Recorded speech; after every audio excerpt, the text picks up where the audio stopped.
మమ్మను మిక్కిలిగా ప్రేమించే మా ప్రియమైన పరలోకపు తండ్రి, మీ ప్రేమను బట్టి మీకు స్తోత్రము నాయన. మీ ప్రియ కుమారుడు, మా ప్రభు ప్రియ రక్షకుడు నజరేయుడైన యేసుక్రీస్తు ప్రభువారి శిలువ బలియాగమును నెమరు వేసుకొనొచ్చు మా నిమిత్తం ఆయన చిందించిన రక్తమును ఆశ్రయించి ఇటు రీతిగా మీ వైపు చూచుటకు మీరు మాకు ఇచ్చినటువంటి ఆయుష్ను బట్టి, మరొక నూతన అవకాశమును బట్టి స్తుతులు చెల్లిస్తున్నాం. కొద్దిసేపు విలువైనటువంటి మీ మాటలు మా మనస్సులలో మేము ముద్రించుకొనుటకు నాయన మీ ఆత్మ సహాయం అర్థిస్తూ ఉన్నాం. మమ్మల్ని బలపరచమని, సహాయము చేయమని, మట్టి మానవులమైనటువంటి మా మనస్సులను మీ మాటలతో తాకమని వేడుకొనొచ్చు. యేసుక్రీస్తు ప్రభువారి అతి శ్రేష్టమైన నామములోనే ఈ ప్రార్థనా మనవులు మీకే సమర్పించి వేడుకొనుచున్నాము తండ్రి. ఆమెన్. ఆమెన్. ప్రభునందు ప్రియులారా, గత సంవత్సరం అంటే 2024వ సంవత్సరం యెషయా గ్రంథము 53వ అధ్యాయమును ఆధారం చేసుకుని ఒక పాట మనం విడుదల చేసుకున్నాం. అది 2024లోనైనా లేతైన మొక్క వలె, పోయిన సంవత్సరమే. యెషయా గ్రంథము 53వ అధ్యాయము ఆధారం చేసుకొని లేతైన మొక్క వలె అనేటువంటి ఒక ఆలోచనాత్మకమైనటువంటి బలియాగ కీర్తనను మనము విడుదల చేసుకున్నాం. ఒక్కసారి అందరూ బైబిల్ తెరిచి ఆ అధ్యాయమును చూద్దాం. యెషయా గ్రంథము 53వ అధ్యాయం మొదటి నుంచి కొన్ని మాటలు చూద్దాం. మేము తెలియజేసిన సమాచారము ఎవడు నమ్మెను? యెహోవా బాహువు ఎవనికి బయలుపరచబడెను? లేత మొక్క వలెను, ఎండిన భూమిలో మొలిచిన మొక్క వలెను అతడు ఆయన ఎదుట పెరిగెను. అతనికి సురూపమైనను సొగసైనను లేదు. మనం అతని చూచి అపేక్షించున్నట్లుగా అతని యందు స్వరూపము లేదు. అతడు తృణీకరింపబడిన వాడును ఆయను, మనుషుల వలన విసర్జింపబడిన వాడును, వ్యసనాక్రాంతుడుగాను వ్యాధిని అనుభవించిన వాడుగాను, మనుషులు చూడనొల్లని వాడుగాను ఉండెను. అతడు తృణీకరింపబడిన వాడు గనుక మనం అతడిని ఎన్నిక చేయకపోతిమి. నిశ్చయముగా అతడు మన రోగములను భరించెను, మన వ్యసనములను వహించెను. ఆయనను మొత్తబడిన వానిగాను, దేవుని వలన బాధింపబడిన వానిగాను, శ్రమ నొందిన వానిగాను మనం అతనిని ఎంచితిమి. మన అతిక్రమ క్రియలను బట్టి అతడు గాయపరచబడెను, మన దోషములను బట్టి నలుగగొట్టబడెను. మన సమాధానార్థమైన శిక్ష అతని మీద పడెను. అతడు పొందిన దెబ్బల చేత మనకు స్వస్థత కలుగుచున్నది. ఇది 5 వచనాలు. ఈ 5 వచనాలను ఆధారం చేసుకొని మనం గత సంవత్సరము ఒక పాటను విడుదల చేసుకున్నాం. ఆ పాటలోని కొంత భాగమే ఇప్పుడు ప్రభు బల్ల పరిచర్య జరిగేటప్పుడు కోయర్ వారు కూడా ఆలపించారు. ఇప్పుడు 6వ వచనం నుండి చూద్దాం. ఆ 5 వచనాలకు సంబంధించిన పాటను లాస్ట్ ఇయర్ మనం మాట్లాడుకున్నాం లేదా విడుదల చేసుకున్నాం. ఇప్పుడు 6వ వచనం నుండి చూద్దాం. మనమందరము గొర్రెల వలె త్రోవ తప్పిపోతుమి, మనలో ప్రతి వాడును తనకిష్టమైన త్రోవకు తొలిగెను. అక్కడి నుంచి ప్రారంభిద్దాం ఈ రాత్రి సందేశాన్ని. మనసు పెట్టి ఈ వాస్తవాలను ఆలోచిద్దాం. మనమందరము గొర్రెల వలె త్రోవ తప్పిపోతిమి అంటే మనము ప్రయాణము చేయవలసిన త్రోవ ఒకటి ఉందని, ఆ త్రోవల్లో ఉండకుండా మన జీవితాలు తప్పిపోయాయి అనేది బైబిల్ ఇస్తున్నటువంటి రిపోర్ట్. మనం అందరము అన్నాడా, మనలో కొందరము అన్నాడు? ఇక్కడ అందరము. కింది మాట, మనలో ప్రతి వాడు నేను కాదులే అని అనుకోవడానికి వీలు లేకుండా, మనలో ప్రతివాడు తనకిష్టమైన త్రోవకు తొలిగెను. పై మాట తప్పిపోయాము అని చెబుతూ, ఎక్కడికి తప్పిపోయాము అనే ప్రశ్నకు సమాధానం ఇష్టమైన త్రోవకు. ఎవరి ఇష్టం వారిది, ఎవరికి నచ్చినట్టుగా వారి జీవితం. మానవుల విషయంలో పరిశుద్ధాత్ముడు ఇస్తున్నటువంటి రిపోర్ట్ ఏమిటి? ఒక పద్ధతి, ఒక విధి, ఒక విధానం, ఒక మార్గం, ఒక ప్రయాణం అనేది లేదు. ఎలా పడితే అలా జీవితాన్ని మనుషులు భూమి మీద ఏర్పరచుకొని తమకిష్టం వచ్చినట్టుగా, తమకిష్టమైన త్రోవలకు తొలగిపోవడం, ఇది మనందరికీ సంబంధించిన రిపోర్ట్. బైబిల్లో కనబడుతున్న రిపోర్ట్. దాన్ని సీరియస్గానే తీసుకుందామా, ఏదో తప్పదన్నట్టుగా చూద్దామా అనేది ఇప్పుడు మన ముందు ఉన్నటువంటి ప్రశ్న.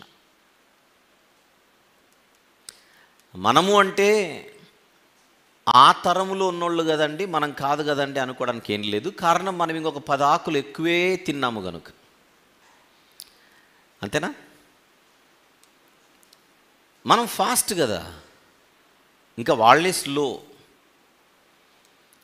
ప్రపంచం తిరిగి రావాలంటే వాళ్ళు ప్రయాణం చేయాలి, మనం ఇంట్లో ఉండి కూడా ప్రపంచాన్ని తిరిగేసి రావచ్చు. కనుక చెప్పాలంటే మనమే గొప్పోళ్ళం విజ్ఞానములో. బైబిల్లో ప్రవచనం ఉంటుంది, రాబోయే తరాల వారు మరింత తెలివిగలవారిగా ఉంటారండి. దానియేలు గ్రంథంలో చూద్దాం ఆ ప్రవచనం. వద్దాం మళ్ళీ యెషయా గ్రంథంకు. దానియేలు గ్రంథము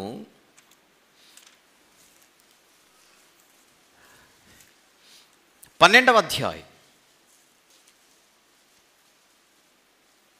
4వ వచనము చూద్దాం. దానియేలు గ్రంథము 12వ అధ్యాయము 4వ వచనం. దానియేలు, నీవు ఈ మాటలను మరుగు చేసి అంత్యకాలము వరకు ఈ గ్రంథమును ముద్రింపుము. నెక్స్ట్ మాట, చాలామంది నలు దిశల సంచరించినందున తెలివి అధికమగును. ఆ ఒక్క ముక్క చాలు, మిగిలిన అవసరం లేదు. ఇప్పుడు తెలివి ఏమవుతుంది? అధికమవుతుంది. ఆ అధికమయ్యే తెలివి మంచికి ఉపయోగపడవచ్చు, చెడుకు కూడా ఉపయోగపడవచ్చు. రోజు రోజుకు విజ్ఞానము పెరుగుతున్నటువంటి నేపథ్యంలో, విజ్ఞానము పెరుగుతున్నది అనేది నిజమైనప్పుడు అది మంచి కొరకు ఉపయోగపడుతుందా, చెడు కొరకు ఉపయోగపడుతుందా, రెండిటికి ఉపయోగపడుతుందా? రెండిటికి అనేదే సమాధానం.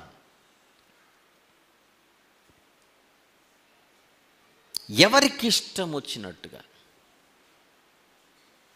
నా ఇష్టం, నా ఇష్టం, నా ఇష్టం, అది మనకొక ఊత పదం. దేవునిష్టం, దేవునిష్టం, దేవునిష్టం అనేది దరిదాపుల్లో ఉండదా మన జీవితానికి? భూమి మీద ఉన్న దాదాపుగా ప్రతి ఒక్కరూ దేవుని గురించినటువంటి ఆలోచన ఏదో ఒక రూపంలో కలిగి ఉంటారు. కానీ పుట్టుకనిచ్చింది ఆయనేనని, కలిగించింది ఆయనేనని, సృజించింది ఆయనేనని, సర్వ అధికారము మనపై ఆయనకే ఉంటుంది అని, ఆయనకిష్టానుసారంగా భూమి మీద బ్రతకాలనేటువంటి ఆలోచనకు ఎంతమంది దగ్గరగా బతుకుతూ ఉంటారు ఒకసారి ఆలోచించండి. నేను, నా, ఈ అహం, నేను, నేనే, నన్నే, నాకే,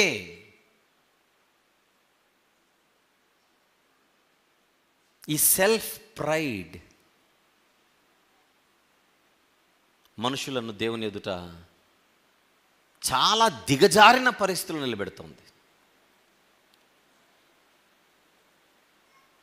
నేత్రాశ, శరీరాశ, జీవపు డంబము. జీవపు డంబము ఏమిటి? జీవపు డంబము ఇప్పుడు నేను చెప్పిన పదాలు అవే.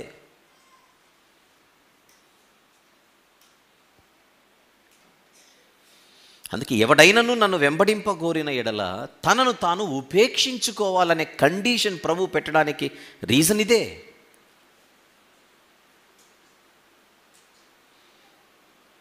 ఒక్కసారి మనం గమనిద్దాం. మనం ఒక స్టేజ్కి వచ్చి ఆగిపోతుంటాం. మనం అంటే నాట్ ఓన్లీ మనము, ప్రపంచంలో ఉండే మానవులందరూ కూడా నేను అనే పాయింట్ దగ్గరకు వచ్చి ఆగిపోతాం. అక్కడి నుంచి మనం ఎదగం. జీవపు డంబము. నన్ను వెంబడింపగోరాలి అంటే నిన్ను నువ్వు ఉపేక్షించుకోవాలి, అప్పుడే నాకు దగ్గర కాగలవు.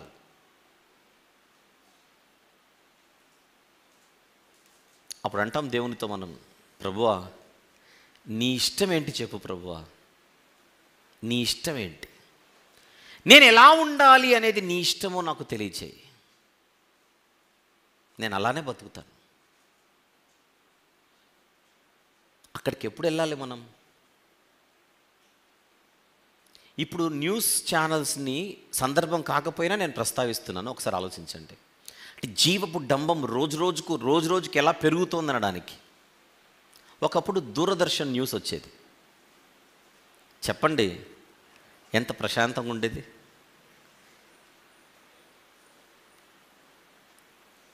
దూరదర్శన్ న్యూస్ విన్నోళ్ళు ఎవరైతే ఇక్కడ ఉన్నారో, ఇప్పుడు న్యూస్ చూస్తుంటే మనకు అదే నచ్చట్లేదు. ఎందుకంటే అది న్యూస్ కనుక, ఇది న్యూసెన్స్ కనుక. అసలు న్యూస్ చదువుతున్నారా, న్యూస్ ఇస్తున్నారా మనకు?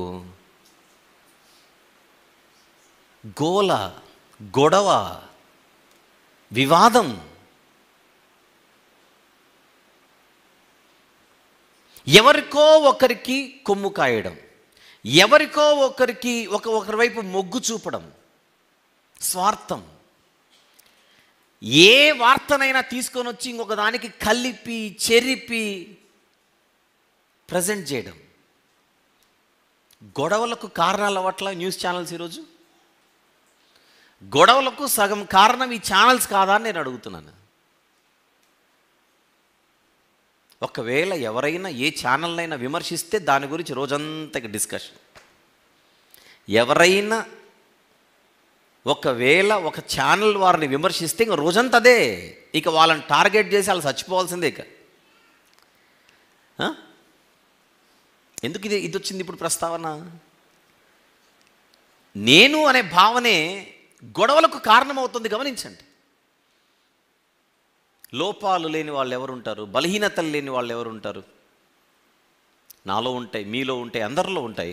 అలాంటప్పుడు ఎవరైనా మన బలహీనతను ఒకవేళ చూపిస్తే అది నిజమైతే సరి చేసుకుంటే అయిపోయిగా. నో, సరి చేసుకోవడం కాదు, డిఫెండ్ చేసుకోవాలి. మన మనకు కనబడుతున్నప్పుడు, ఎదుటివారి ద్వారానైనా మనకు తెలియపరచబడుతున్నప్పుడు మనం దాన్ని డిఫెండ్ చేసుకోవడానికి దిగుతున్నాము అంటే మనము నేను అనే స్టేజ్ దగ్గరే నిలిచిపోయామని. అందుకే ప్రతి వాడు తనకిష్టమైన త్రోవకు తొలిగెను. ఎంత దౌర్భాగ్యమైన పరిస్థితి.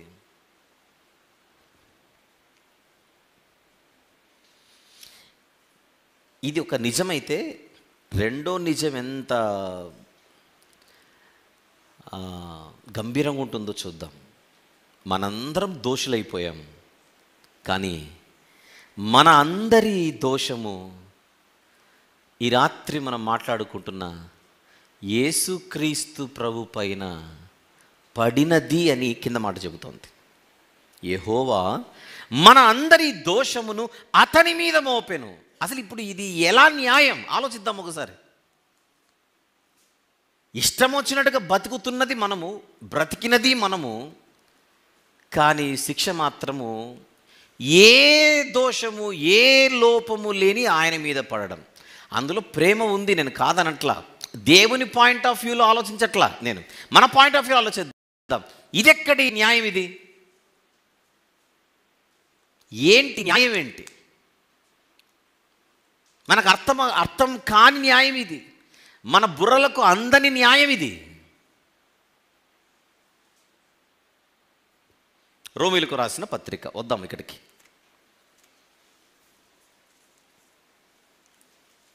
రోమీలకు వ్రాసిన పత్రిక 5వ అధ్యాయం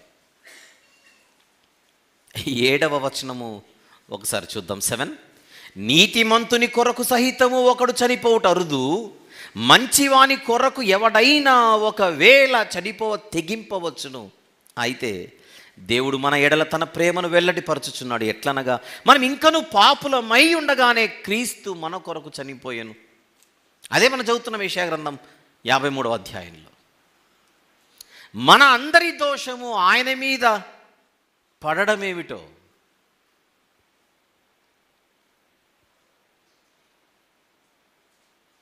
అంత జరుగుతున్నా 7వ వచనంలో ఆయన నోరు తెరవలేదు, మౌనముగా అలా నిలిచిపోయాడు. ఒక్కరిదా ఇద్దరిదా? సమస్త మానవాళి పాపాలు, వాటికి సంబంధించినటువంటి ఉగ్రత, వాటికి సంబంధించినటువంటి శిక్ష ఆయన మీద పడడం ఏమిటో అని మనం ఆలోచిస్తుంటే, ఒకవైపు మరొక వైపు ఆయన మౌనంగా నిలిచిపోవడం ఏమిటో, నోరు తెరవకుండా అలాగనే ఆగిపోవడం ఏమిటో, ఈ ప్రేమ ఏమిటో, ఈ నీతి ఏమిటో, ఈ న్యాయం ఏమిటో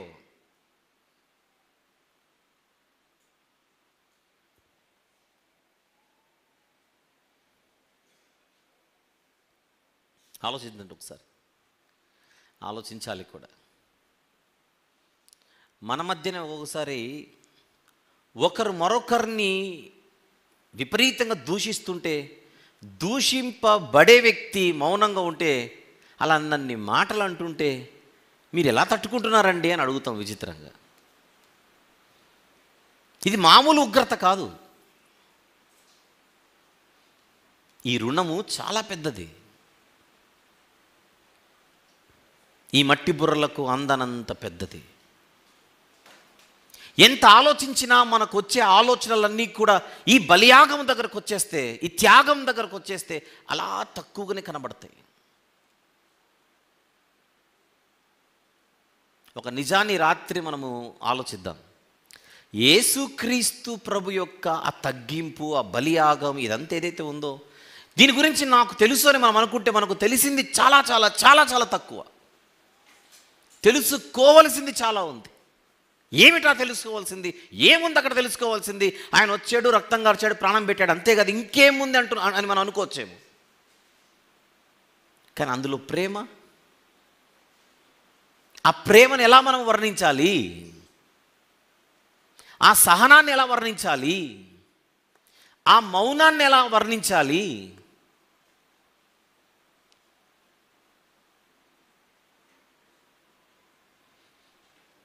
చాలా సంవత్సరాల కిందట ఇదే హైదరాబాదులో సంతోష్ నగర్ దగ్గర నేను అలా వస్తుంటే పక్కన ఒక పెద్ద ఆయన బండి స్లిప్ అయి కింద పడిపోయాడు.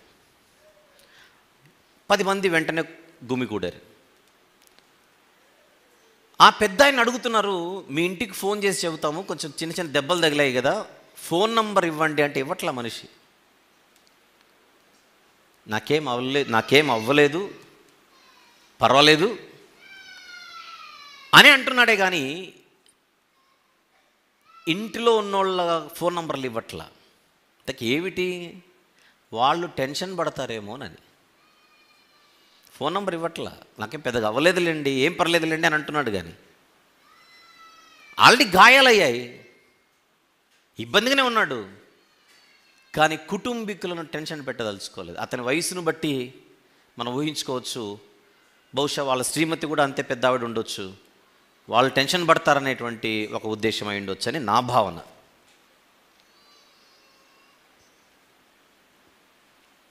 మెచ్యూరిటీ. కింద పడి గాయాలైన ఈ సమయంలో ఇంటి వారికి తెలిస్తే టెన్షన్ పడతారనే ఒక చిన్న ఆలోచన పెద్దరికాన్ని చూపిస్తోంది, పరిణితిని చూపిస్తోంది, పరిపక్వతను చూపిస్తోంది.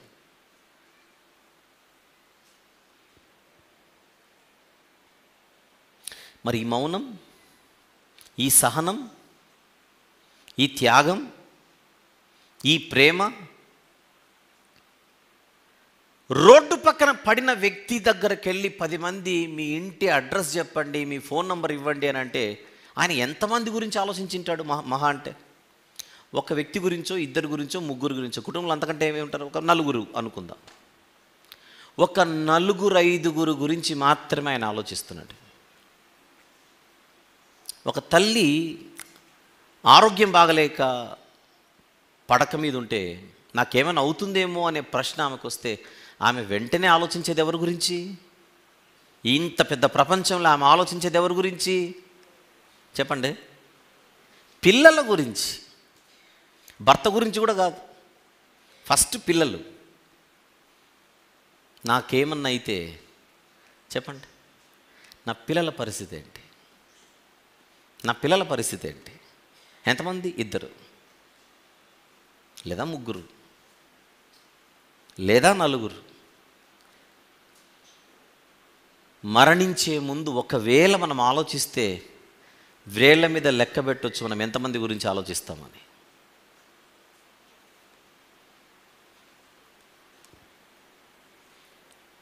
వయసు పెరిగే కొద్దీ మనిషి సైలెన్స్కి ఎక్కువ దగ్గర అవుతుంటాడు, ఎక్కువ మాట్లాడరు. మీరు గమనించండి, యవనస్తులు మాట్లాడినంతగా పెద్దోళ్ళు మాట్లాడరు. ఇంకా పిల్లల గురించి చెప్పాల్సిన అవసరం. పిల్లలు కేకలు, యవనస్తులు లోడ, పెద్దలు మౌనం. ఎప్పుడు ఏదో ఆలోచిస్తుంటారు. పెద్దలైన వాళ్ళు ఎక్కువగా ఆలోచిస్తూ ఉంటారు. వాళ్ళని టచ్ చేసి ఏం ఆలోచిస్తారు? ఏం లేదంటారు. ఏమి లేదంటే ఏదో ఆలోచిస్తున్నాడు. ఎవరి గురించి ఆలోచిస్తున్నారు? కొంతమంది గురించి. పట్టుమని 10 మంది కూడా ఉండరు. పెద్దల మౌనము వెనుక కొంతమంది ఉన్నారు, వారి గురించి ఆలోచన. నేను అడుగుతున్నాను, ఆలోచించండి. ఈ మౌనం వెనుక ఎవరెవరి కొరకైతే ఆయన బలి అయ్యారో, ఎవరెవరి కొరకైతే ఆయన తన ప్రాణాన్ని అర్పించాడో వారందరి గురించినటువంటి ఆలోచన ఆయనకు ఉంటుందా, ఉండదా? నంబరు గురించి మాట్లాడట్లా నేను, సమస్త మానవాళి గురించి మాట్లాడుతున్నా. అసలు ఈ లోకానికి వచ్చిందే అందరి కొరకు, ఇంక్లూడింగ్ మొదటి మానవుడు ఆదాము గారు. అది నేను చెప్పే ప్రయత్నం చేస్తున్నాను. ఇది మనకు ఎందుకు అర్థం కాదు అంటే దీని వెనక ఎంత తీవ్రమైనటువంటి పరిస్థితి ఉన్నదో మనం కాసేపు ఆగి ఆలోచించవలసిన అవసరం ఉంది అని నేను కోరుతున్నాను. 8వ వచనం, 7వ వచనం. అతడు దౌర్జన్యము నొందెను, బాధింపబడినను అతడు నోరు తెరవలేదు. వదకు తేబడు గొర్రె పిల్లయు, బొచ్చు కత్తిరించు అని ఎదుట గొర్రెయు మౌనముగా ఉండునట్లు అతడు నోరే తెరవలేదు. ఆయనకు ఎదురైన తీర్పు మానవుల మధ్య అన్యాయమైనది. అదేనా చెబుతున్న 8వ వచనం. అన్యాయపు తీర్పు పొందిన వాడై కొనిపోబడుచున్నాడు.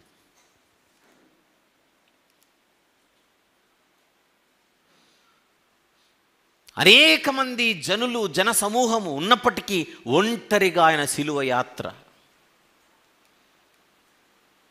తీర్పు ఎప్పుడైతే ప్రకటించబడిందో అది అన్యాయమైంది. అన్యాయపు తీర్పు పొందినవాడై ఆ ప్రజల్లో నుండి, జనులలో నుండి ఒంటరిగా సిలువను మోసుకుని వెళ్ళిపోతున్నాడు. ఎంతమంది ఉన్న లాభం ఏముంది? ఈ యాత్రను ఎలా మనము వర్ణించగలం? ఈ సిలువ యాత్రను మనం ఎలా వివరించగలం? ఒక్కసారి ఆలోచించండి. ఆ మౌనాన్ని వివరించలేం, ఆ సహనాన్ని వివరించలేం, ఈ యాత్రను వివరించలేం.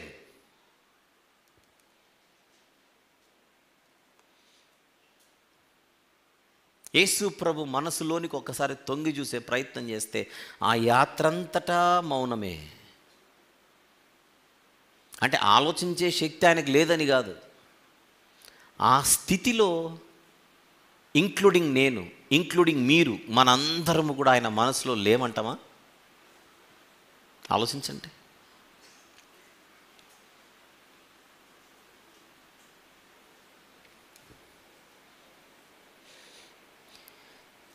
2000 సంవత్సరాల క్రితం వచ్చిన యేసుక్రీస్తు ప్రభుకు మన గురించిన అవగాహన లేదందామా?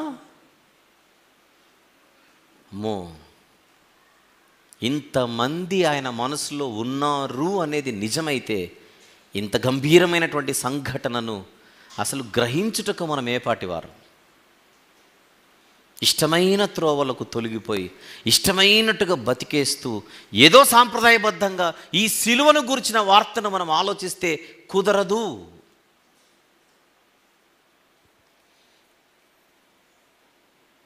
కొనిపోబడుతున్నాడు, అన్యాయపు తీర్పు పొందిన వాడై అతడు కొనిపోబడేను. 8వ వచనం, అతడు నా జనుల అతిక్రమమును బట్టి మొత్తబడెను కదా. ఇది జరిగింది ఎక్కడ? కలువరి గిరిపై. జనుల కొరకు, జనుల దోషమును బట్టి మొత్తబడినటువంటి స్థితి.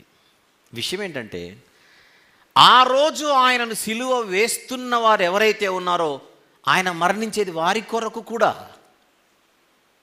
ఇది మా కొరకే జరుగుతోందని ఆ రోజు ఏ ఒక్కరికి ఆలోచన రావట్లా. సిలువ వేస్తున్న సైనికులకు అర్థం కావట్లేదు ఇది మా గురించి జరుగుతోందని.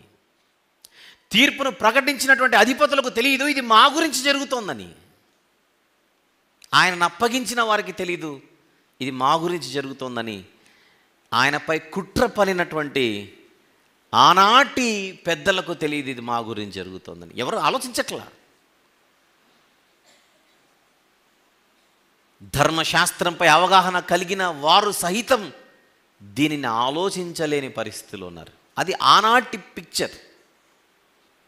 ఈరోజు అలా తలిచారా నేను అడుగుతున్నాను. అలా తలచింటే ఇంత భయంకరమైనటువంటి కార్యక్రమంలో వాళ్ళు పాలిభాగస్తులయ్యేవారు కాదు. పోనీ ఈరోజు మనం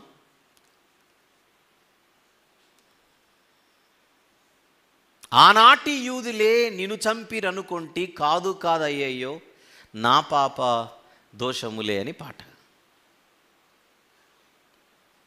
నిజమే, బాహాటముగా ఆయనను సిలువ వేయుచున్న వారము అనేక సందర్భాల్లో మనము కాదా? నచ్చనట్టుగా, ఆయనకు నచ్చనట్టుగా బతికేస్తూ, ఆయనకు నచ్చనట్టుగా మాట్లాడేస్తూ, వాడకూడని పదాలు, చూడకూడనివి, వినకూడనివి, చెయ్యకూడనివి, నడవకూడని చోటికి, అబ్బో ఇవన్నీ మనం ఆలోచిస్తుంటే బాహాటముగా ఆయనను సిలువ వేయుచున్నాము కాదా? ఇది జరిగింది నా కొరకే కదా అని ఈరోజు మనమెంతమంది ఆలోచిస్తున్నాం, తలచుచున్నాం. ఆనాడు తలచిన వారు ఎందరు, ఈనాడు తలచుచున్నవారు ఎందరు?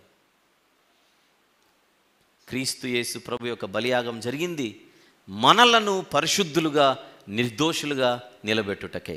ఆ పరిశుద్ధతనే కోల్పోయి బతుకుతుంటే, పరిశుద్ధతకు సంబంధం లేదన్నట్టుగా మనం బతికేస్తుంటే, ఈ బలియాగమును మనసులో పెట్టుకొని మనం బతుకుతున్నట్టేనా అనే ప్రశ్న మన కళ్ళ ముందు ఈరోజు కనబడుతోంది.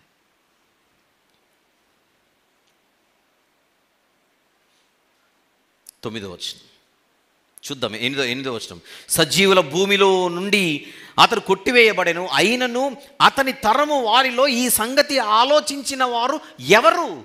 ప్రశ్న బైబిల్ అడుగుతోంది. ఆయన తరము వారిలో ఈ సంగతిని ఆలోచించిన వారు, తలచిన వారు ఎవరు? ఆనాడు ఎవరు తలిచారు అని బైబిల్ అడుగుతోంది. ఈనాడు ఎవరు తలుస్తున్నామని మనల్ని మనమే ప్రశ్నించుకోవాలి. ఆయనకిస్తున్నటువంటి ప్రాధాన్యత ఏమిటి మన జీవితంలో? మన కొరకు మనకు ప్రాధాన్యతనిచ్చి ఈ లోకానికి వచ్చిన ఆయనకు మనమిస్తున్న ప్రాధాన్యత ఏమిటి?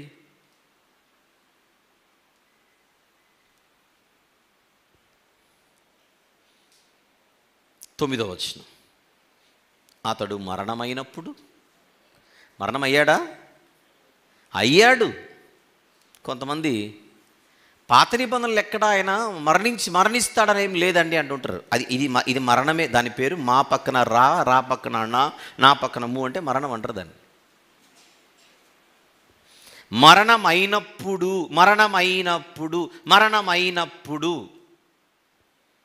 భక్తిహీనులతో అతనికి సమాధి నియమింపబడింది. సమాధిలోనికి పంపేది మరణించిన వాళ్ళ, బతుకున్న వాళ్ళనా?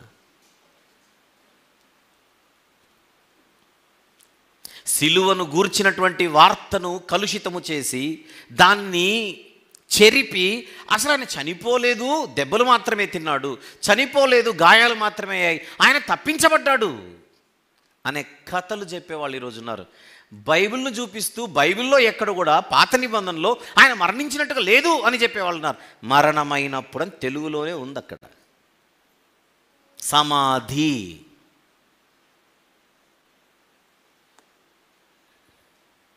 అంటే ఏదో బురద చల్లడమే, అంతే,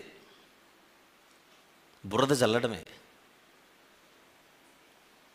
ఇలాంటి వచనాలు లేకపోతే జంప్ చేయడం అంతే. 8వ వచనం తర్వాత 9 చదవకుండా ఇక్కడికి 10కి వెళ్ళిపోవడం అంతే.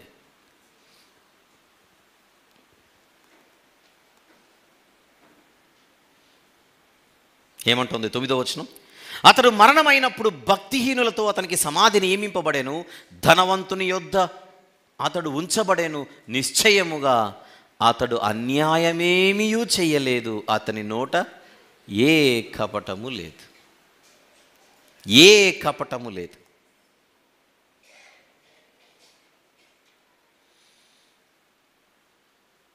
మరి ఎందుకు ఇదంతా? ఎందుకు నలుగగొట్టబడాలి? కింద 10వ వచనంలో అతనిని నలుగగొట్టుటకు యెహోవాకు ఇష్టమాయెను, ఆయన అతనికి వ్యాధి కలుగజేసెను. ఎందుకు? ఆన్సర్ వెరీ సింపుల్, మన కొరకు, అంతే. ఈ నలిగిపోవడం దేనికి? ఈ వ్యాధి దేనికి? ఇంత భయంకరమైనటువంటి మరణం దేనికి? ఈ బలి దేనికి? మన నిమిత్తము ఆయనను నలుగుగొట్టుట తండ్రి చిత్తమైతే, మన నిమిత్తము బలియాగమై మన నిమిత్తము తనను తాను బలి చేసుకోవడం అన్నది ప్రభు యొక్క త్యాగం.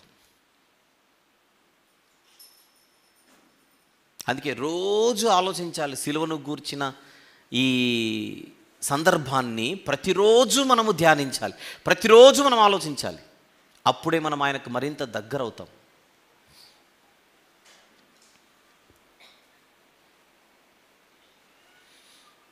తొమ్మిది 10 వచనాలు ఆయన మరణించాడని, సమాధి చేయబడ్డాడని, అన్యాయమేమీ ఆయన చెయ్యలేదని, ఆయన నోట ఏ కపటము లేదని, అయినప్పటికీ ఆయనను నలుగొట్టుటకు తండ్రి యొక్క ఇష్టము చిత్తం ఎందుకైంది అని అడిగితే మనమని కారణం. ఇది మన కొరకని. ఎందుకు ప్రభువా నువ్వు ఇంతగా నువ్వు త్యాగం చేసుకుంటున్నావు, ఏమిటి బలి, దేనికి అని అడిగితే మళ్ళీ ఆన్సర్ నీకోసమే అనే సమాధానం ఆయన దగ్గర నుంచి మనకు వస్తుంది. అందుకే ఈ బలి వెనుక ఉన్నటువంటి ఈ ఆలోచనలు ఈ మట్టి బుర్రలకు ఎక్కడం అవసరమే. కానీ మనకు బాగా తెలుసు అనుకుంటే మాత్రం పొరపాటు. ఇంకా దానిని బాగా నేర్చుకోవాల్సిన అవసరం ఉంది. రోజు ధ్యానించాలి, రోజు ధ్యానించాలి, రోజు ధ్యానించాలి.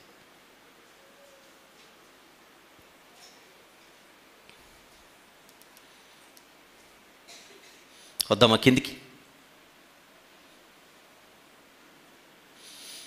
అతడు తనను తానే అపరాధ పరిహారార్థ బలి చేయగా అతని సంతానము చూచును, అతడు దీర్ఘాయుష్మంతుడు అగును, యెహోవా ఉద్దేశము అతని వలన సఫలము కలుగును. 12వ వచనంలో కూడా లోపలికి వెళ్తే, మరణము నొందునట్లు, ఏలైనగా మరణము నొందునట్లు అతడు తన ప్రాణమును ధారపోసెను. అంటే మరణమేనా? ప్రాణం పెట్టాడు, రక్తం గార్చాడు, సమాధి చేయబడ్డాడంటే ఆయన మరణించాడనే. అతిక్రమము చేయు వారిలో ఎంచబడిన వాడాయను, అనేకుల పాపమును భరించుచు తిరుగుబాటు చేసిన వారిని గూర్చి విజ్ఞాపన చేయను. ఓవరాల్గా మనకు రక్షణ ప్రసాదించడమే దేవుని యొక్క ఉద్దేశం. ఆ రక్షణ కొరకు ఈ త్యాగం, ఆ రక్షణ కొరకు ఈ బలియాగం. అందుకే అన్నిటికంటే అందరికంటే ఆయనకు అధిక ప్రాధాన్యత ఇవ్వడం అనేది ధర్మం. యెషయా గ్రంథం 53 మనం చదువుకుంటున్నాం. ఈ లోకానికి యేసు ప్రభు వచ్చినప్పుడు ఆయన చెప్పిన మాట ఏమిటో కూడా ఒకసారి చూద్దాం. మత్తయి సువార్త. దగ్గరున్న శిష్యులు గ్రహించలేని పరిస్థితిలో ఉండగా ఆయన ఇచ్చిన మెసేజ్ ఏంటో చూద్దాం. మత్తయి సువార్త 20వ అధ్యాయం 28వ వచనము చూద్దాం. 28. మనుష్య కుమారుడు పరిచారము చేయించుకొనుటకు రాలేదు, కానీ పరిచారము చేయుటకును అనేకులకు ప్రతిగా విమోచన క్రయ ధనముగా తన ప్రాణము నిచ్చుటకు ఆయన వచ్చాడు. ఎందుకు చెబుతున్నాడు ఈ మాట? ట్రైనింగ్లో ఉన్నటువంటి తన దగ్గర ఉన్న శిష్యులు మనలో ఎవడు గొప్పవాడు అనేటువంటి ఒక భావనను పరోక్షంగా వ్యక్తం చేస్తూ, ఆయన కుడివైపున ఒకరుండాలి, ఎడమవైపున ఇంకొకరు ఉండాలని తల్లిని తీసుకొని వచ్చి ఇద్దరు శిష్యులు అప్లికేషన్ పెడుతుంటే, దాన్ని చూసి మిగిలిన వాళ్ళు కోప్పడుతుంటే, అసలు మీ ఆలోచనలు ఎక్కడున్నాయి? పైన సందర్భం మనకు 20 నుంచి తర్వాత మీరు చదివితే జబదయి కుమారుల తల్లి వచ్చి పెట్టిన పిటిషన్ కనపడుతుంది. నీ కుడివైపున నాకు ఒక కొడుకు ఉండాలి, నీ ఎడం వైపున మరొక కొడుకు ఉండాలి.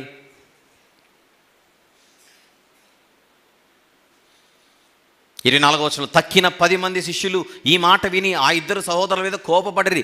వాళ్ళు అడగడం ఒక విషయం అయితే ఇలా కోపం ఎందుకు వచ్చింది ఆలోచించండి. వాళ్ళు అడిగారు, వాళ్ళ అమ్మగారు వచ్చి అడిగారు, నీ కుడివైపున ఒక కొడుకు ఉండాలి, నీ ఎడం వైపున ఒక అడిగారు. ఆయనకి ఇష్టమైతే వేస్తాడు, లేదా ఆయన చెప్పేది చెబుతాడు. మీకెందుకు కోపం వచ్చింది ఆలోచించండి. వీళ్ళకెందుకు కోపం వచ్చింది అంటే, మా ఇంట్లో మాకు లేరా మమ్మీలు, మా అమ్మలు లేరా ఇంట్లో, మేము కూడా తెచ్చుకునే వాళ్ళంగా. అప్పుడు యేసు ప్రభు అందరినీ పిలిచాడు. ఏం చేశాడు? గనుక యేసు తన యుద్ధకు వారిని పిలిచి, ఏం ఆలోచిస్తున్నారు మీరు నా దగ్గరుండి? ఏం కోరుకుంటున్నారు మీరు నా దగ్గరుండి? మీ థాట్ ప్రాసెస్ మారాలి. తాత్కాలికమైన కుర్చీలు, తాత్కాలికమైన అధికారాలు, గుర్తింపులు, పదవులు, గొప్పతనము, ఇదా?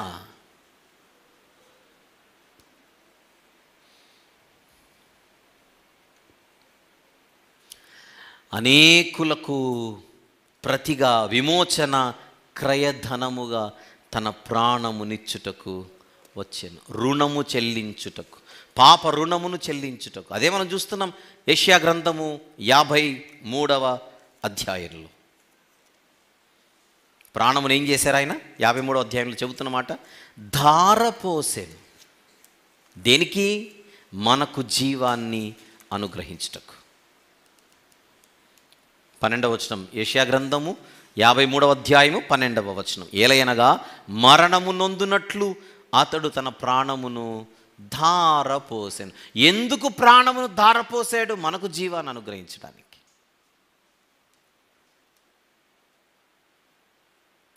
మనముగా ఈ పాపాన్ని కడుక్కోలేని నిస్సహాయులుగా ఉన్నటువంటి స్థితిలో ఆయనే లోకానికి వచ్చి మన నిమిత్తము రక్తం కార్చి ప్రాణం పెట్టి సమాధి చేయబడి తిరిగి లేచాడు.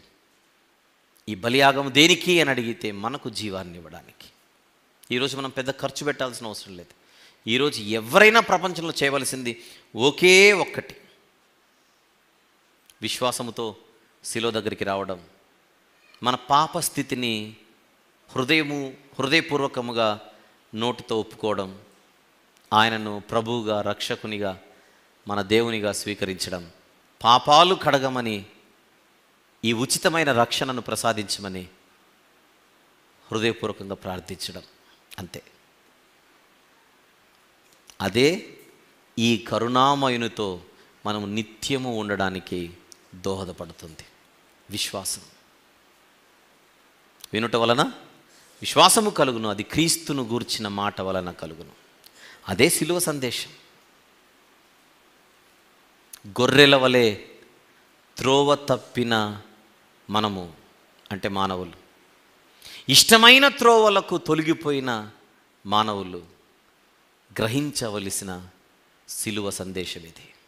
పాత నిబంధనలో ప్రవచనాత్మకంగా కనబడుతున్నటువంటి యెషయా గ్రంథం 53వ అధ్యాయంలో కనబడుతున్న లోతైనటువంటి సందర్భం ఇది. మన రక్షణకు సంబంధించి, ఏర్పాటుకు సంబంధించిన ఒక అద్భుతమైనటువంటి అధ్యాయం అది. గొర్రెల వలె త్రోవ తప్పిపోతుమి, ఇష్టమైన త్రోవలకు తొలగిపోతుమి, మన అందరి దోషము తన మీద పడగా నోరే తెరవలేదే. దౌర్జన్యము నొందిన బాధింపబడిన మౌనముగా నిలిచిపోయేనే అనే పల్లవితో ఈ పాట 3 చరణాలు కలిగి మన ముందుకు వస్తుంది. ఇది మన బ్యానర్లో మనం విడుదల చేస్తున్న 92వ పాట. ఈ నూతన పాటను మనం విడుదల చేసుకుందాం. తండ్రి, కుమార, పరిశుద్ధాత్మ యొక్క ఘనమైన నామములో ఈ పాటను మనము విడుదల చేసుకొని ఆలోచిద్దాం. గొర్రెల వలె త్రోవ తప్పిన మన కొరకు, ఇష్టమైన త్రోవలకు తొలగిపోయిన మన కొరకు, దోషులైన మన కొరకు, దౌర్జన్యము నొందిన బాధింపబడిన మౌనముగా నిలిచిన కరుణామయుని బలియాగ గాథ ఇది.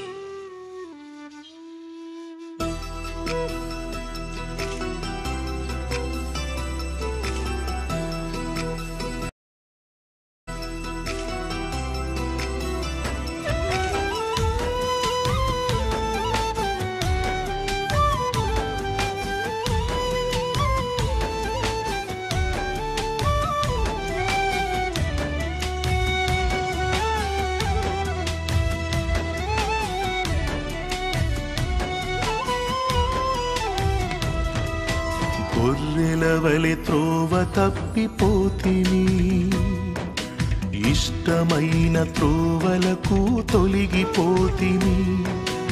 మన అందరి దోషము తన మీద పడగా నోరే తెరువలేదే. దౌర్జన్యము నొందిన బాధింపబడిన మౌనముగా నిలిచిపోయేనే.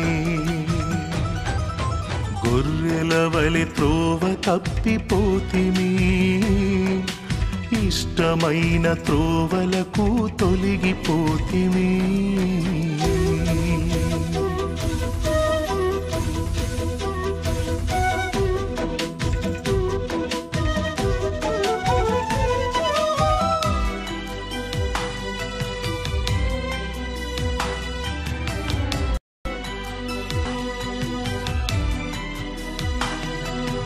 అన్యాయపు తీర్పుని పొంది కొనిపోబడెనే జనులలో నుండి. జనులందరి దోషముల కొరకే మొత్తబడెను ఆ కలువరి మీదే.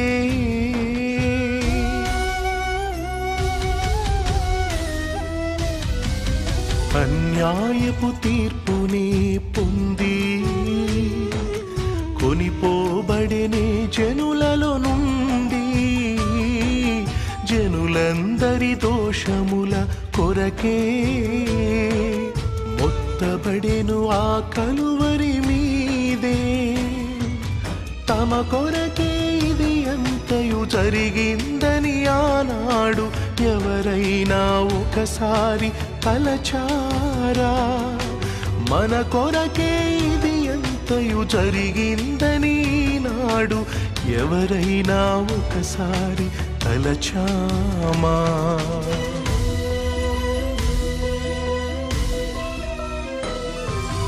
గొర్రెల వలె త్రోవ తప్పిపోతిని, ఇష్టమైన త్రోవలకు తొలగిపోతిమి.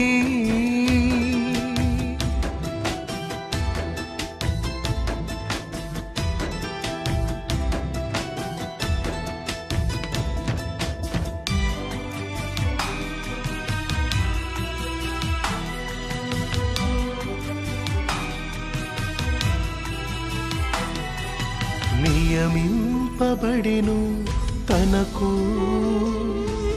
భక్తిహీనులతో సమాధి. అన్యాయమే చేయలేదు, తన నోట ఏ కపటము లేదు.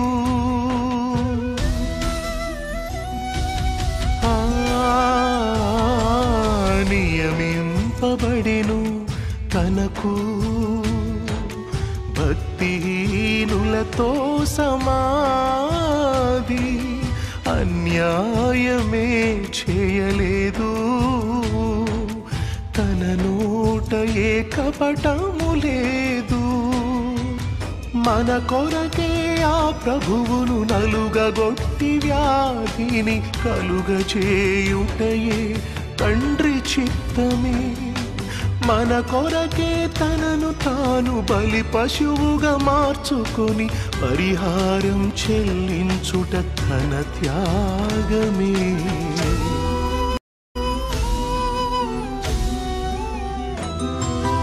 గొర్రెల వలె త్రోవ తప్పిపోతివి, ఇష్టమైన త్రోవలకు తొలగిపోతివి.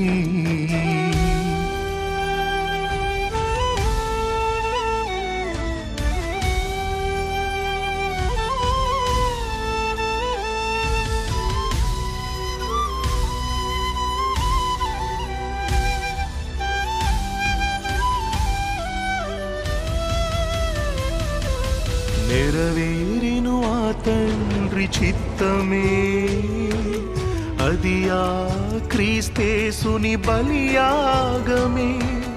చెల్లింపబడెను రుణమే, కడిగి వేయబడెను మన పాపమే.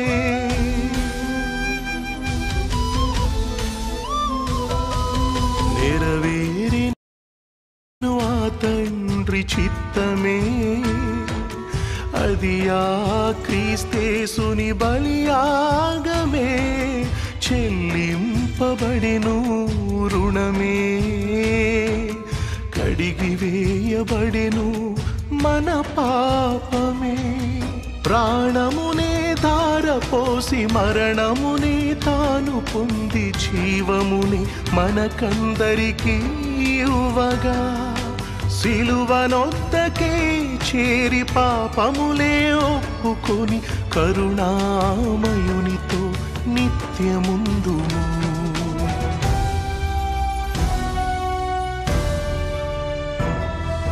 గొర్రెల వలె త్రోవ తప్పిపోతిని, ఇష్టమైన త్రోవలకు తొలగిపోతిమి. మన అందరి దోషము తన మీద పడగా నోరే తెరువలేదే. దౌర్జన్యము నొందిన బాధింపబడిన మౌనముగా నిలిచిపోయేనే. గొర్రెల వలె త్రోవ తప్పిపోతివి, ఇష్టమైన త్రోవలకు తొలగిపోతివి. మన అందరి దోషము తన మీద పడగా నోరే తెరువలేదే. దౌర్జన్యము నొందిన బాధింపబడిన మౌనముగా నిలిచిపోయేనే. మౌనముగా నిలిచిపోయేనే. మౌనముగా నిలిచిపోయేనే.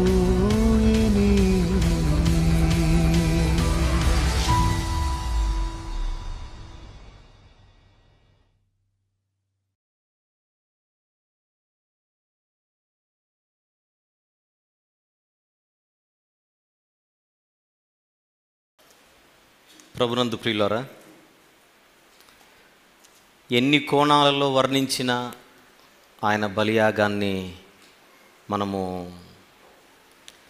పదాలు సరిపోవట్లేదు ఆయన వివరించడానికి, ఆయన ప్రేమను మనము కొలవడానికి. దేవుని మహాకృపను బట్టి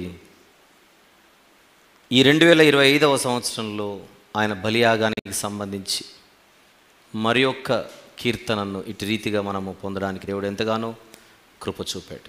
2 వారాల క్రితం ఆకారమందు మానవాళి కొరకై అని ప్రభు యొక్క దీనస్థితిని మనము జ్ఞాపకం చేసుకుంటూ ఒక పాటను విడుదల చేసుకున్నాం. అది 91వ పాట తెలుగులో. ఈరోజు మనము గొర్రెల వలె త్రోవ తప్పిపోతుమి అన్నది 92వ పాటగా మన ముందు విడుదలైంది. 3 చరణాలు.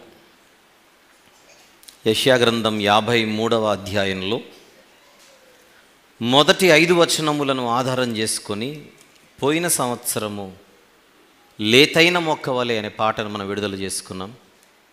ఈరోజు 6వ వచనము నుండి 12వ వచనం వరకు ఉన్నటువంటి ఈ భాగాన్ని ఆధారం చేసుకొని మరొక పాటను మనము రూపొందించుకొనుటకు మనకు తలంపులనిచ్చి నడిపించిన దేవాది దేవునికి సమస్త మహిమ ఘనత ప్రభావములు చెల్లునుగాక. ఆమెన్. ఈ పాట మన ముందుకు రావడానికి మనకు తెలుసు, మన సంగీత దర్శకులు సహోదరులు మేరా రాబర్ట్ గారు చాలా అద్భుతంగా ఈ పాటకు సంగీతాన్ని రూపొందించి మనకు అందించారు. వారిని బట్టి దేవుని స్తుతిద్దాం. వారి కుటుంబాన్ని దేవుడు మరింత గొప్పగా దీవించి సహోదరుని పరిచర్లు మరింత గొప్పగా నడిపించునుగాక. అలాగే ఈ యొక్క పాటకు గాత్ర పరిచయం చేసినటువంటి సహోదరులు సునీల్ గారు ఈరోజు యాక్చువల్గా మన ఆరాధన కార్యక్రమంలో మనతో పాటు తాను కూడా పాల్గొనాలి. చివరి మూమెంట్లో చిన్న పరిచర్య ఆయనకు రావడంతో ఆయన రాలేకపోయారు. ఇంతకు మునుపు కూడా పలు పాటలు ఆయన పాడడం జరిగింది. మరణము చూడక అనే పాట, ఆశతో నీటి కొరకే అనే పాట, అలాగే బంగారు బొమ్మ అనే ఆ పాట, కానీ తర్వాత పిల్లలు లేని దంపతులు అను పాట, ఇంకా ఏమైనా నానా లేతైన అసలు పాట మర్చి పోయిన సంవత్సరం లేతైన మొక్క వలె పాడింది కూడా ఆయనే. దాని కంటిన్యూయేషన్ ఈ పోర్షన్ కూడా తానే పాడడానికి దేవుడు కృప చూపాడు. సునీల్ గారిని బట్టి దేవుని స్తుతిద్దాం. దేవుడు వారిని గొప్పగా బలముగా వాడుకొనుగాక, మరింత గొప్పగా. అలాగే ఈ యొక్క పాట మనకు వీడియో రూపంలో రావడానికి కుమారుడు తేజ, గ్రేస్ ఎడిట్స్ తేజను దేవుడు వాడుకోవడం జరిగింది. తేజాను దేవుడు దీవించునుగాక, వారి కుటుంబాన్ని దేవుడు ఆశీర్వదించునుగాక. పోతే ఈ యొక్క పాట మన ముందుకు రావడానికి ఆర్థికంగా కొంతమంది కొంతవరకు ప్రతి నెల అంతో ఇంత ఇస్తున్నప్పటికీ అది సరిపోదు కనుక దీనికి ఈ పాటకు ఆర్థిక సహాయం చేసి స్పాన్సర్ చేసినటువంటి కుమారుడు Vanga Jabez Johnson, I correct in my pronunciation? Jabez Johnson, he's here. తన తల్లితో పాటు రావడం జరిగింది. May I request both of you to come on to the dais please. Yeah, sister Annie garu, వారి కుమారుడు జబేజ్ జాన్సన్, వారిద్దరిని దేవుడు దీవించాలి. ఈ పాటకు వారే ఈ యొక్క ఆర్థిక పరమైనటువంటి పరిచర్యలో వారు సహాయం చేశారు.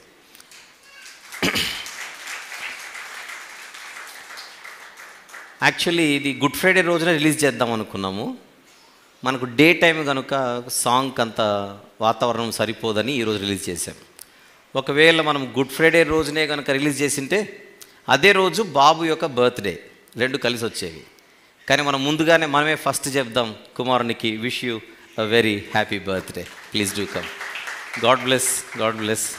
Thank you sister, thank you very much. We would like to give you a small token of love from our end. This is for the boy, birthday boy, okay?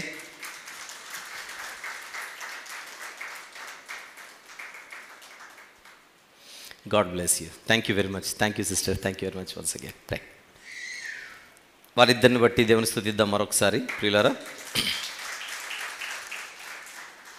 ఇటు రీతిగా దేవుని యొక్క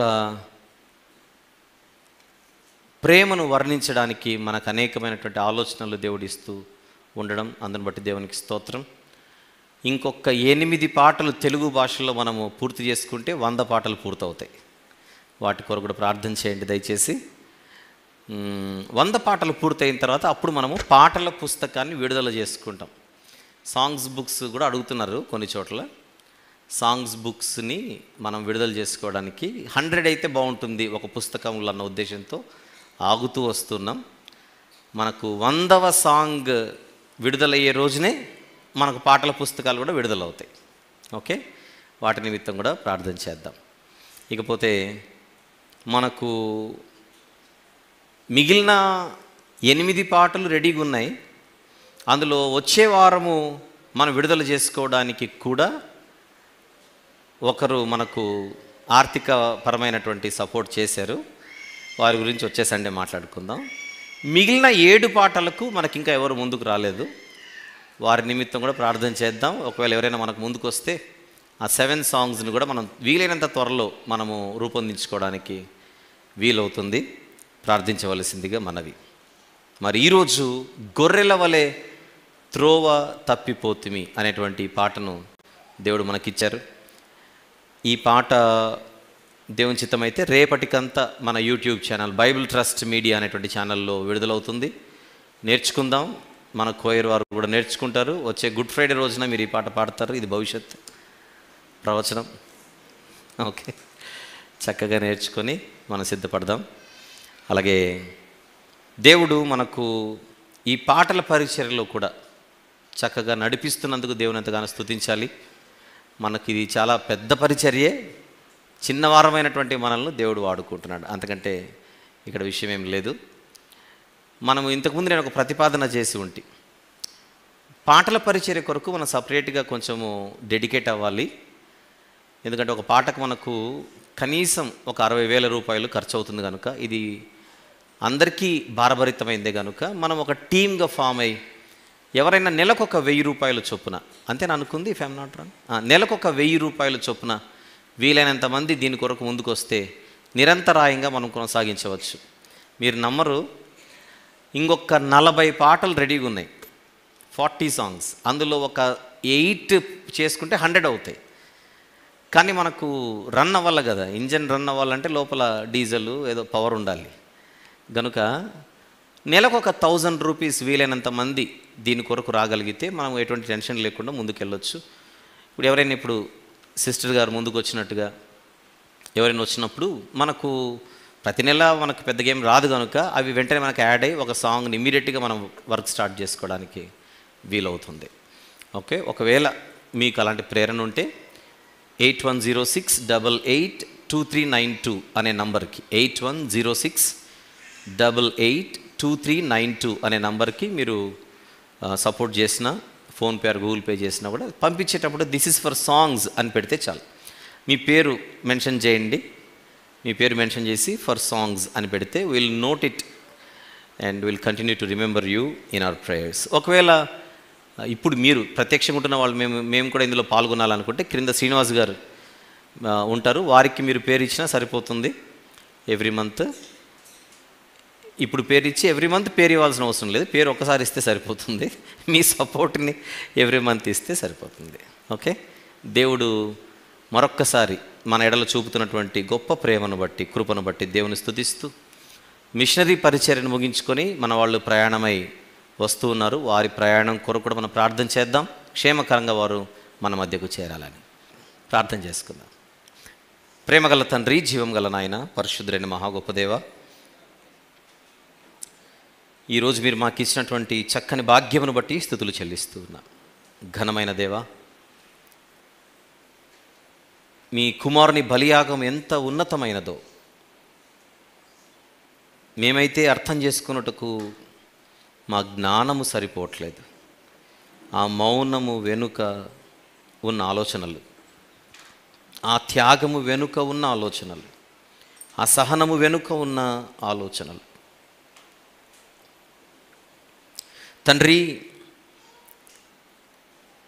తండ్రి కుమార పరిశుద్ధాత్మ అనే మీ ముగ్గురు మా ఎడల కలిగి ఉన్నటువంటి విస్తారమైన తలంపులు మీరు మా గురించి ఆలోచించుటకు, మమ్మను దర్శించుటకు మేమే పాటివారు. ఇంతకంటే భాగ్యం మాకేమీ అవసరం లేదు. తండ్రి, మీరేదో ఇస్తారని మీ వద్దకు రావడమే దౌర్భాగ్యం. మీ దృష్టి మా మీద ఉన్నది, అది చాలు. మీ చిత్తమును బట్టియే మేమున్నాము, అది చాలు. దినదినము ప్రభువా ఆత్మీయంగా మేము పరిపక్వత చెందుచు ఎదుగుటకు సహాయం చేయండి నాయన. మరొక నూతన పాట విడుదల చేసుకున్నట్టుగా మీరు చూపిన కృపను బట్టి స్తుతులు చెల్లిస్తున్నాను. ఈ పరిచర్యలో పాలిభాగస్తులైన ప్రతి ఒక్కరిని పేరు పేరున దీవించమని వేడుకొనుచున్నాను. మేరా రాబర్ట్ గారిని, సునీల్ గారిని, కుమారుడు తేజాను, అలాగనే ప్రభువా సిస్టర్ యానీ గారిని, వారి కుమారుణ్ణి ప్రత్యేకంగా ప్రార్థనలో జ్ఞాపకం చేసుకొనుచున్నాను. ఇంకను ప్రభువా ఈ పాట కొరకు మరికొంతమంది ఈ పాటల పరిచర్య విషయంలో ప్రతి మాసము కూడా నాయనా వారికి మీరిచ్చిన కృప కొలది వారు సహాయపడుతున్నారు. వారికి రావలసిన దీవెనలు సంపూర్ణంగా అనుగ్రహించమని వేడుకొనుచున్నాం. తండ్రి, మీరు ఇచ్చినటువంటి ఈ స్థానిక సంఘ పరిచర్యను బట్టి స్తుతులు చెల్లిస్తున్నాం. మిషనరీ పరిచర్య విషయంలో ప్రభువా మీ ప్రియులను మీరు మీ మహిమార్థమై వారం రోజుల పాటు చక్కగా మీరు వాడుకొని తిరిగి క్షేమంగా మా మధ్యకు నడిపిస్తున్నందుకు స్తుతులు చెల్లిస్తున్నాం. మీరు వారికి ఇచ్చినటువంటి నడిపింపును బట్టి, కాపుదలను బట్టి, భద్రతను బట్టి, నాయనా ఆరోగ్యమును బట్టి మేము స్తుతిస్తున్నాం. ఎంతమంది మధ్య అయితే ఆ పరిచర్య జరిగిందో వారిని, ఆ ప్రాంతాలను దీవించమని, రాబోయే కాలంలో మరింత గొప్పగా అక్కడ పరిచర్య సాగుటకు సహాయం చేయమని వేడుకొనుచున్నాం. తండ్రి, నిస్వార్థంగా అక్కడ సేవ చేయించినటువంటి సేవకులందరి కొరకు ప్రార్థన చేస్తున్నాం. మీ దూతల కావలిలో వారు గొప్పగా సాగుటకు సహాయం చేయండి నాయన. దుష్టుని యొక్క కుట్రలకు, కుతంత్రాలకు వారు బలవ్వకుండా సహాయం చేయండి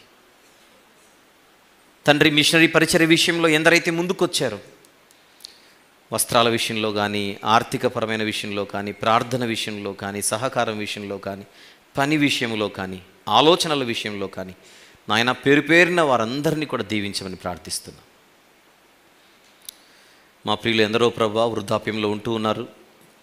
వారికి మంచి ఆరోగ్యము, బలము, శక్తిని ప్రసాదించమని వేడుకొనుచున్నాం. కుటుంబ బాధ్యతలు కలిగి నాయనా ఈ జీవిత ప్రయాణంలో సాగుతున్నటువంటి కుటుంబ పెద్దలను జ్ఞాపకం చేసుకొనొచ్చు.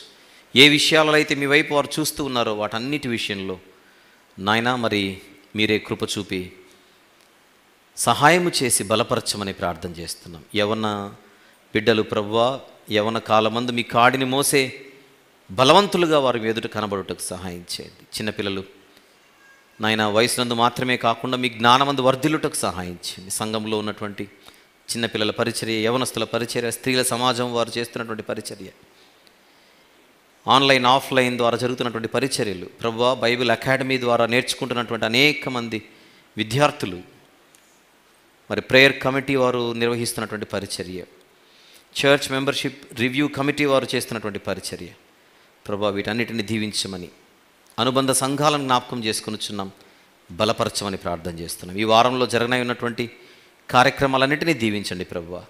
సహోదరి రజిత గారికి ఉన్నటువంటి బలహీనతను తీసివేయమని ప్రభువా, కుమారునికి ఇచ్చినటువంటి మరొక చక్కని దీవెనను బట్టి మనం స్తుతిస్తూ గొప్ప భవిష్యత్తును అనుగ్రహించమని ప్రార్థిస్తున్నాం. ఇంకను మా ప్రార్థనలు ఎందరైతే కోరి ఉన్నారో వారి నిమిత్తం ప్రార్థన చేస్తున్నాం ప్రభువా. మీ చిత్తానుసారంగా మా నిమిత్తం ప్రార్థన చేస్తున్న వారి కొరకు ప్రార్థన చేస్తున్నాం. మా ప్రార్థన అవసరతలు ఎందరికైతే ఉన్నావో వారి కొరకు ప్రార్థన చేస్తున్నాం. దయగలిగినటువంటి తండ్రి, ఇటు రీతిగా దినదినము మేము ఎదుగుచు ఆత్మీయంగా మీ కుమారుని రాకడ కొరకు గొప్పగా మేము సిద్ధపడుటకు సహాయం చేయమని, మాలోని లోపాలు, దోషాలు, బలహీనతలు వీటిని గుర్తించి వాటిని జయించుటకు మాకు బలమును ప్రసాదించమని, ఈ వారంలో జరగనటువంటి శంషాబాద్ మీటింగ్ అలాగనే గుడ్ ఫ్రైడే ప్రోగ్రామ్ను కూడా ప్రభువా మీ మహిమార్థమై విజయవంతం చేయమని, యేసు క్రీస్తు ప్రభువారి సర్వోన్నతమైన నామములోనే ఈ ప్రార్థనా మనవులు మీకే సమర్పించి వేడుకొనుచు పొందుకొనుచున్నాము తండ్రి, ఆమెన్. క్షమించండి, ఒక్క నిమిషం. ప్రేమగల తండ్రి, మరి సంఘ పరిచర్య నిమిత్తము మీ పిల్లలు చేతులు చాచి కానుకలు సమర్పించి ఉన్నారు. కానుకలు దీవించమని, పిల్లలందరికీ రావాల్సిన నీవులు అనుగ్రహించమని దేవా, మరి సెలవు తీసుకొని తిరిగి ఎవరి ప్రాంతాలకు వారు వెలుచుంటుండగా క్షేమకరమైన తిరుగు ప్రయాణం అందరికీ ప్రసాదించమని మరొక్కసారి యేసు ప్రభు వారి ఘనమైన నామములోనే ప్రార్థన మీకే సమర్పించుచున్నాము తండ్రి, ఆమెన్.